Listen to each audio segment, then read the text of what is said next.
നമസ്കാരം. മുരളി നെല്ലനാട് നോവൽസിലേക്ക് എല്ലാ പ്രിയപ്പെട്ടവർക്കും സ്വാഗതം. മുരളി നെല്ലനാട് എഴുതിയ നോവൽ മർമ്മരം തുടരുന്നു. അധ്യായം 13. കഥ തുടരുന്നതിന് മുൻപ് എല്ലാവരും ഈ വീഡിയോ ലൈക്കും സബ്സ്ക്രൈബും ചെയ്യണമെന്ന് അപേക്ഷിക്കുന്നു. അധ്യായത്തിലേക്ക് കടക്കുന്നു. ഓട്ടോയുടെ ബാക്ക് സീറ്റിൽ ഭവാനി കണ്ണുകളടച്ചിരുന്നു. പലരും വിളിച്ചിട്ടും ഓരോന്ന് പറഞ്ഞ് ഓട്ടത്തിൽ നിന്ന് അവൻ വിട്ടുനിൽക്കുകയായിരുന്നു. ഇന്ന് വണ്ടി എടുക്കണ്ടെന്ന് വരെ രാവിലെ കരുതിയതാണ്. അമ്മയുടെ ചൊറിച്ചിലുണ്ടാക്കുന്ന സംസാരം കേൾക്കണ്ടെന്ന് കരുതി ഇറങ്ങിയതായിരുന്നു. ന്യൂസ് പേപ്പറുമായി വേണു അവൻ്റെ ഓട്ടോയുടെ അടുത്തേക്ക് വന്നു. ഡാ ഭവാനി, ഇന്നത്തെ പത്രത്തിൽ മധുസാറിൻ്റെ മോളുടെ വിവാഹ പരസ്യമുണ്ടടാ. അവൻ ഓട്ടോയിൽ നിന്നിറങ്ങി. നോക്ക്. അയാൾ മടക്കിക്കൊടുത്ത പത്രം വാങ്ങി അതിലേക്ക് അവൻ നോക്കി. 4 കോളം വിവാഹ പരസ്യമാണ്. പയ്യൻ്റെ ഫോട്ടോയിൽ അവൻ്റെ കണ്ണു പതിഞ്ഞു. അരുൺകുമാർ. സുമുഖൻ തന്നെയാണ്. അവൾക്ക് നന്നായി ചേരും.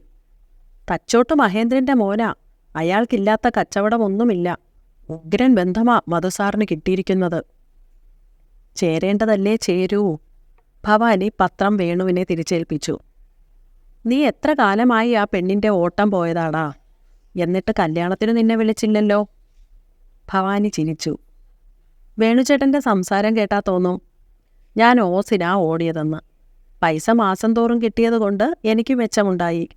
ഞങ്ങൾ താമസിക്കുന്ന കോളനിയിൽ വലിയ ആൾക്കാർ വന്ന് കല്യാണം വിളിക്കോ? അതു ശരിയാടാ ഭവാനി. മധ്യവയസ്കരായ ദമ്പതികൾ ഓട്ടോ സ്റ്റാൻഡിലേക്ക് വന്നു.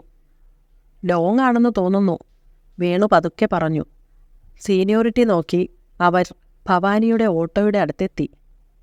ഇടപ്പഴിഞ്ഞി വരെ ഒന്ന് പോകണം, പുരുഷൻ പറഞ്ഞു. അവർ രണ്ടുപേരും ഓട്ടോയിൽ കയറി. ഭവാനി ഓട്ടോ എടുക്കുമ്പോഴാണ് ലയയുടെ വിവാഹം നടക്കുന്നത് ഇടപ്പഴിഞ്ഞിയിലെ വലിയൊരു ഓഡിറ്റോറിയത്തിൽ വെച്ചാണെന്ന് ഓർത്തത്. 3 മണിക്ക് ഗൃഹപ്രവേശമായതിനാൽ വരൻ്റെ വീട്ടിലേക്ക് പുറപ്പെടാനുള്ള സമയമായി. അലങ്കരിച്ച കാറിൻ്റെ അടുത്തേക്ക് ലയയെയും കൂട്ടി മധുചന്ദ്രനും സുജാതയും യദുവും മറ്റു ബന്ധുക്കളും എത്തി. സങ്കടമടക്കാനാവാതെ സുജാതയുടെ കണ്ണുകൾ നിറഞ്ഞു തുളുമ്പി. കുഞ്ഞാറ്റയെ മറ്റൊരു വീട്ടിലേക്ക് യാത്രയാക്കുന്ന വിഷമം യദുവിൻ്റെ മുഖത്തും പ്രകടമായിരുന്നു. അരുൺ കാറിൻ്റെ പിൻസീറ്റിലേക്ക് കയറി. ലയ നിറഞ്ഞു തൂവിയ കണ്ണുകളോടെ സുജാതയെയും മധുചന്ദ്രനെയും നോക്കി. മധുചന്ദ്രൻ അവളുടെ ചുമലിൽ കൈവച്ചു. മോൾ ചെല്ല്. അല്പം കഴിഞ്ഞ് ഞങ്ങളെല്ലാവരും അങ്ങോട്ട് വരും. ആ കാഴ്ച കാണാനാവാതെ മാറി നിന്ന യദുവിൻ്റെ അടുത്തേക്ക് അവൾ ഓടിച്ചെന്നു. യദുവേട്ടാ, കുഞ്ഞാറ്റേ. അവളെ ചേർത്തു പിടിച്ച് കുട്ടിയെപ്പോലെ അവൻ കരഞ്ഞു. ചെല്ലുമോളെ, 3 മണിക്ക് അവിടെ എത്തേണ്ടതല്ലേ. ഗീത അവളെ പിടിച്ച് കാറിനടുത്തേക്ക് കൊണ്ടുപോയി. ആരെയും നേരിടാനാവാതെ അവൾ കാറിൽ കയറി. അരുൺ ഫോണിലൂടെ ആരോടോ സംസാരിക്കുകയാണ്. ഡോർ അടഞ്ഞു. കാർ മുന്നോട്ട് നീങ്ങിയതും ലയ പുറത്തേക്ക് നോക്കി. എല്ലാവരും അകന്നകന്നു പോവുകയാണ്. അരുൺ സംസാരം അവസാനിപ്പിച്ചയുടൻ അടുത്ത കോൾ വന്നു. അവൻ വീണ്ടും സംസാരം തുടങ്ങി. പുറത്തേക്ക് നിറമിഴികൾ പായിച്ച് അവളിരുന്നു. ഇടപ്പഴിഞ്ഞിയിൽ നിന്ന് കാർ ശാസ്തമംഗലത്തേക്ക് വേഗം കുറച്ച് തിരിഞ്ഞതും റോഡരികിൽ നിർത്തിയിട്ട ഓട്ടോയിൽ ചാരി ഭവാനി കൈകൾ കെട്ടി നിൽക്കുന്നത് ലയ കണ്ടു. അവൻ അവളെയും കണ്ടു. ലയയ്ക്കത് വിശ്വസിക്കാനായില്ല. അവസാനം താൻ യാത്രയാവുന്ന കാഴ്ച കാണാനും അവൻ വന്നു കാത്തുനിന്നു. സീറ്റിലേക്ക് ചാരിയിരുന്ന് ലയ വിങ്ങി. ഫോണിൽ സംസാരിച്ചു കൊണ്ടിരുന്ന അരുൺ അവളെ നോക്കി. അവൾ കണ്ണുകളടച്ചിരുന്നു. ഇമകൾക്കിടയിലൂടെ കണ്ണീർ പടർന്നിറങ്ങിക്കൊണ്ടിരുന്നു. കാർ എവിടെയോ നിന്നപ്പോഴാണ് ലയ കണ്ണുകൾ തുറന്നത്. മുന്നിൽ തെളിഞ്ഞത് ഒരു ഇരുനില വീടാണ്. ഡോർ തുറന്ന് അരുൺ ഇറങ്ങി. ആരോ ഓടി വന്ന് അവളിരുന്ന ഭാഗത്തെ ഡോർ തുറന്നു കൊടുത്തു. വാ മോളെ, ഒരു സ്ത്രീ സ്നേഹത്തോടെ വന്നു ക്ഷണിച്ചു. സിറ്റൗട്ടിൽ നിലവിളക്കുമായി ഹൈമവതിയും താലം പിടിച്ച മറ്റൊരു സ്ത്രീയും അവർക്കു പിന്നിൽ 10ഓളം സ്ത്രീകളും നിരന്നു നിന്നു. അരുണിൻ്റെ ഒപ്പം അവൾ നടന്ന് പടിയുടെ അടുത്തെത്തി. ഹൈമവതി നിലവിളക്കുമായി ഇറങ്ങി വന്നു. അതവളുടെ കയ്യിൽ കൊടുത്തു. വീട്ടിൽ തന്നെ കാണാൻ വന്ന 1-2 മുഖങ്ങൾ അക്കൂട്ടത്തിൽ ലയ തിരിച്ചറിഞ്ഞു. അരുണിൻ്റെ 2 ചേട്ടത്തിമാരുമുണ്ട്. കയറി വാ, ഹൈമവതി പറഞ്ഞു.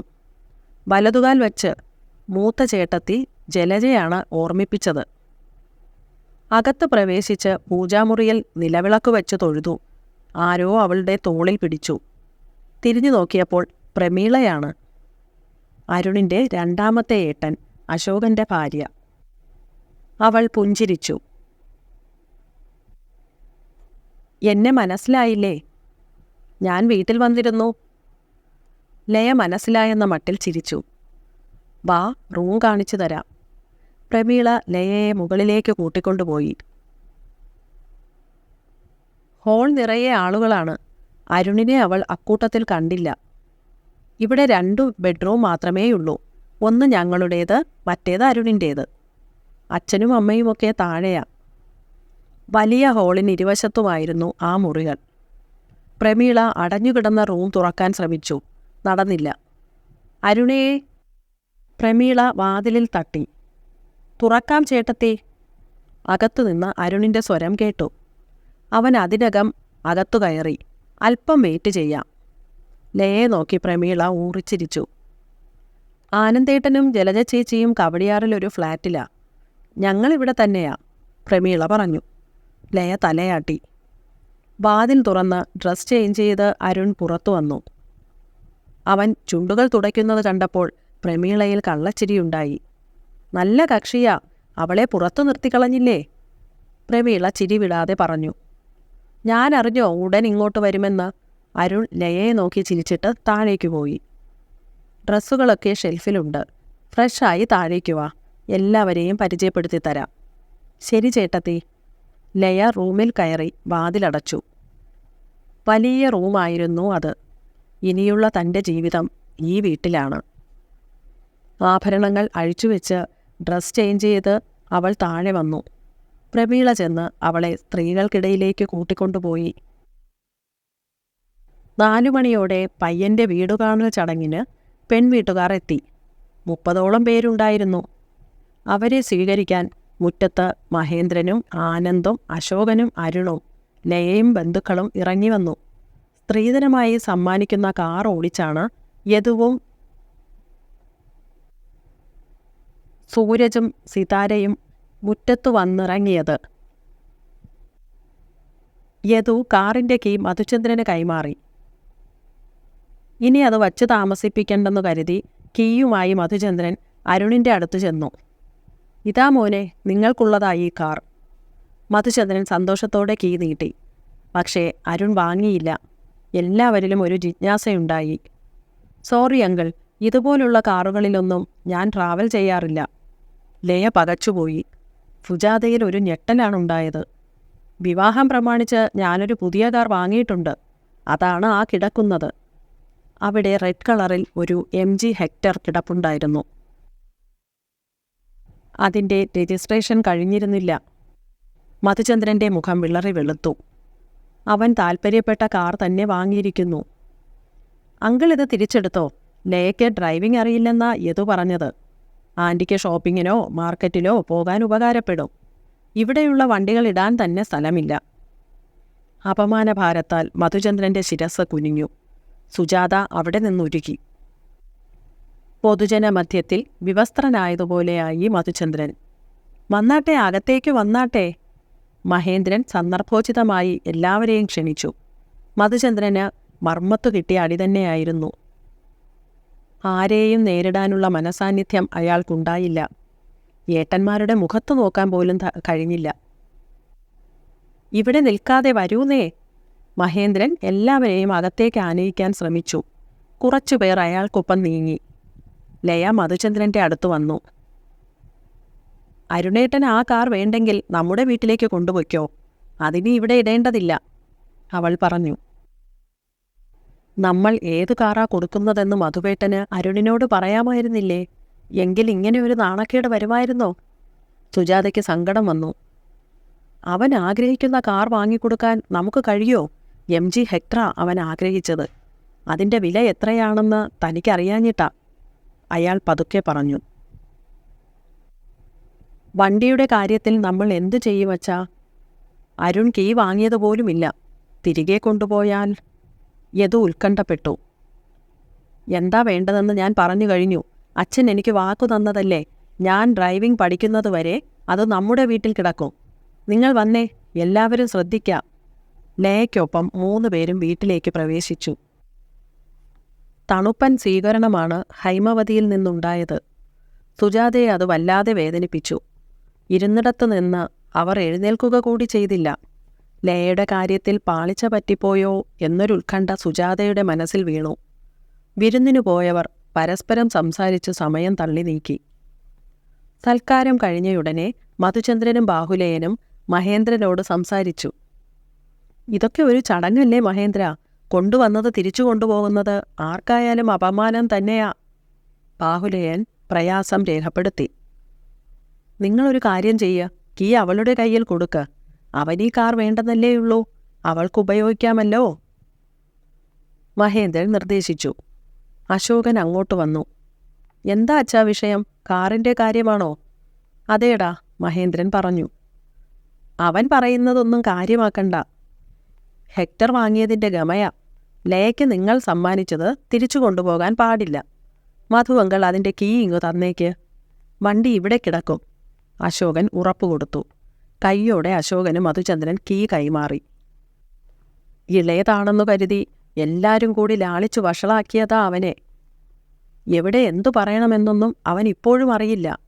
നിങ്ങൾ ക്ഷമിച്ചേക്ക്. ഉള്ളുകൊണ്ട് പാവമാ. അനിയനു വേണ്ടി അശോകൻ മാപ്പു പറഞ്ഞു. വലിയൊരു അപമാനത്തിൽ നിന്ന് രക്ഷപ്പെട്ട ആശ്വാസമായിരുന്നു മധുചന്ദ്രനുണ്ടായത്. പുറപ്പെടാൻ നേരം കാറിൻ്റെ കാര്യം സംസാര വിഷയമായില്ല.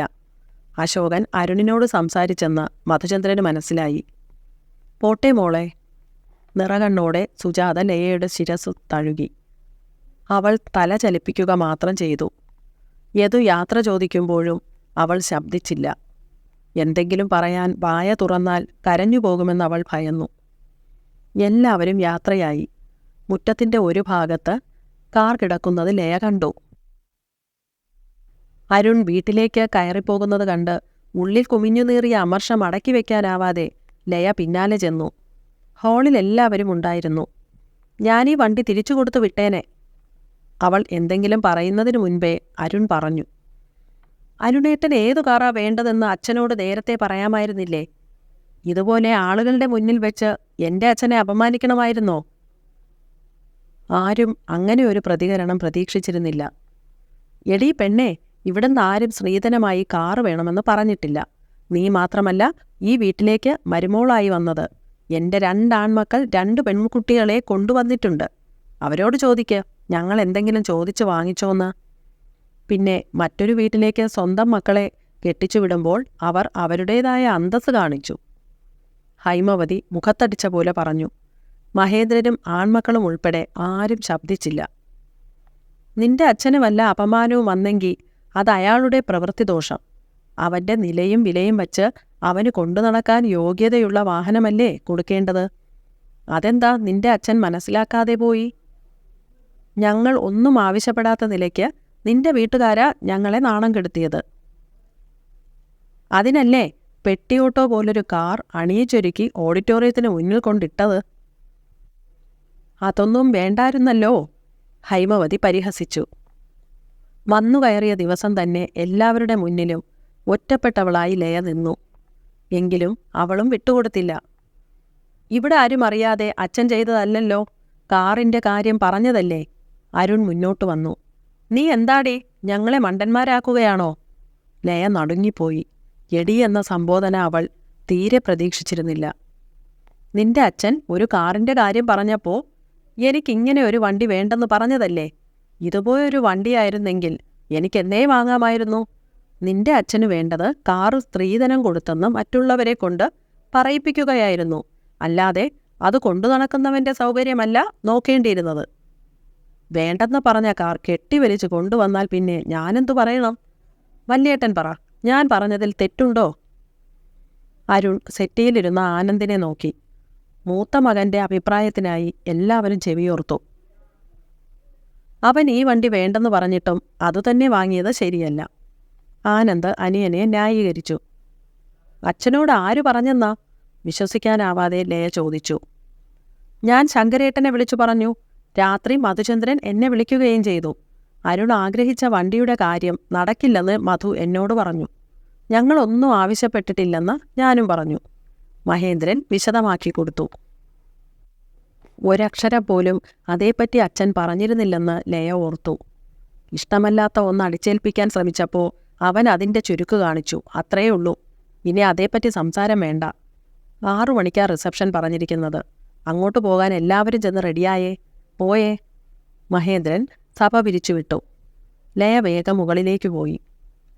നിന്റെ പെണ്ണ് അല്പം എരിവുള്ള കൂട്ടത്തിലാണല്ലോടാ അരുണേ, ആനന്ദിൻ്റെ ഭാര്യ ജലജ കളിയായി പറഞ്ഞു. അതേ ജലജ ചേച്ചി, അവൾ ഡോക്ടറാ. നമ്മളെപ്പോലെ വീട്ടിനുള്ളിൽ ഒതുങ്ങിക്കഴിയേണ്ടവളല്ല, പ്രമീള ചിരിയോടെ ഓർമ്മപ്പെടുത്തി. പല്ല് പറിക്കുന്ന ഡോക്ടറല്ലേ, അല്ലാതെ ഹൃദയം മാറ്റിവെക്കുന്ന ഡോക്ടറൊന്നും അല്ലല്ലോ. അകത്തേക്ക് പോകുന്ന കൂട്ടത്തിൽ ഹൈമവതി പറഞ്ഞു. അശോകേട്ടൻ ഒന്ന് വന്നേ. അരുൺ അശോകനെ വിളിച്ചു മാറ്റി നിർത്തി. എന്താടാ? എനിക്കും കുറച്ച് അഭിമാനമുണ്ടെന്ന് അശോകേട്ടൻ എന്താ ഓർക്കാതെ പോയത്? അച്ഛനും അമ്മയും വല്യേട്ടനും മൗനം പാലിച്ചപ്പോഴാ അശോകേട്ടൻ അതിൽ കയറി തലയിട്ടത്. അവർ ആ കാറുമായി തിരിച്ചു പോകുന്നത് എനിക്ക് കാണണമായിരുന്നു. ഞാൻ പുതിയ വണ്ടി ഇറക്കിയത് തന്നെ അതിനുവേണ്ടിയല്ലേ?